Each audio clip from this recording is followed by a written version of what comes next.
Om Sai Ram. The discussion between Shankar Bhatt and Maharaj. Shankar Bhatt says, I was taken before the king.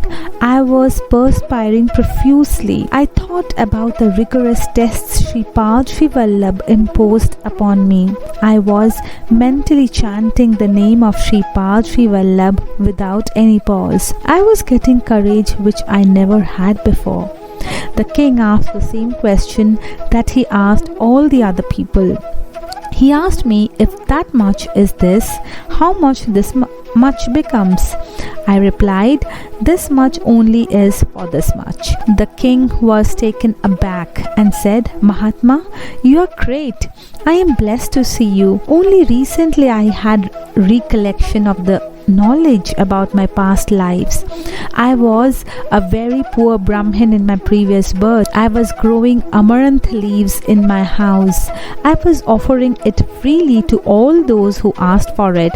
The Brahmins who received it from me were all wealthy and did not suffer from the want of food and water. They simply took the vegetables from me, but they did not cooperate with me on any day. They did not show any mercy on me. Whenever they were deputing me on their behalf for annual ceremonies of ancestors or for marriages, the householders used to give me large amounts of money and presents. Out of this, the people who were deputing me were snatching 99% and releasing only 1% for me. The labor was mine and the reward was theirs. In addition, they were getting a free supply of amaranth leaves from my house. I was suffering from acute poverty, but I continued to donate amaranth leaves as usual. Those Brahmins were saying that the vegetable was very tasty and that no harm would happen by eating it daily. The circle of time rotated swiftly.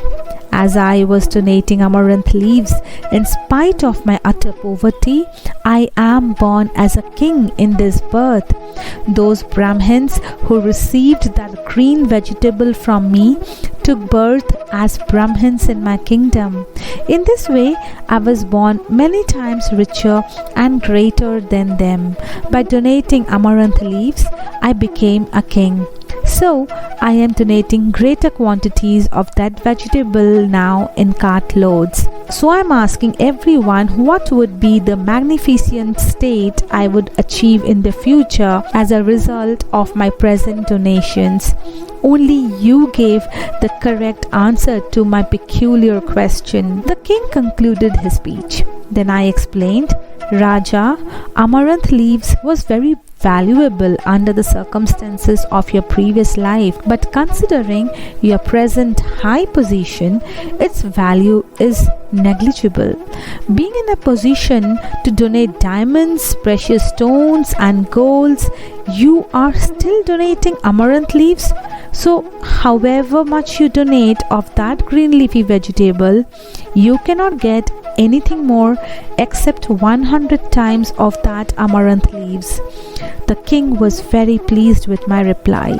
It gave great relief to my mind that for a casual reply of mine, the king gave an account of his previous life. I felt that thanks to the great grace of Sripada Srivallabha, the dishonor of riding a donkey was avoided. I had already mounted a donkey for misinterpreting the sacred verse Shukalam Varadharam Vishnum for fun in my childhood. I offered salutations in my mind to Sripad, who saved me from riding a donkey in a disgraceful condition. Then started the second test. The test was held in the sign language for the mute, which was very dear to the king. The Rajguru began to examine me. Showing his fingers, the Rajguru questioned me with signs whether it was 1 or 2. I thought that he was asking me whether I came alone or I was accompanied by anyone. I replied with signs showing 1 finger that I came alone. Then he showed me 3 fingers. That suggested to me about Lord Dattatreya. I assumed that he was inquiring whether I was a devotee of Datta. I felt that devotion should be kept as a secret, so I showed a closed fist and conveyed the message that it was a secret matter which belongs to the innermost heart. For that, the Rajguru offered sweets, requesting me with gestures to accept. I refused to accept, and I showed a pack of flattened rice. I took some flattened rice from the bundle and gave it to them. My idea was that I like flattened rice more than sweets and that they could also partake them. Then the Rajguru, in a profound voice, praised Raja. He is a great Pandit. It is already known that he is a great Vedic scholar who mastered all Vedas. He is also a great expert in the sign language for the deaf. All of this was perplexing to me. Then Rajguru told the king, Raja, I asked him whether Shiva and Keshava are one or if they are different. Showing one finger, he said that both are one. I showed him 3 fingers indicating that Trinity, Brahma, Vishnu and Maheshwara exist differently. He replied by showing his closed fist and questioned, are not the 5 fingers of the hand existing collectively as one?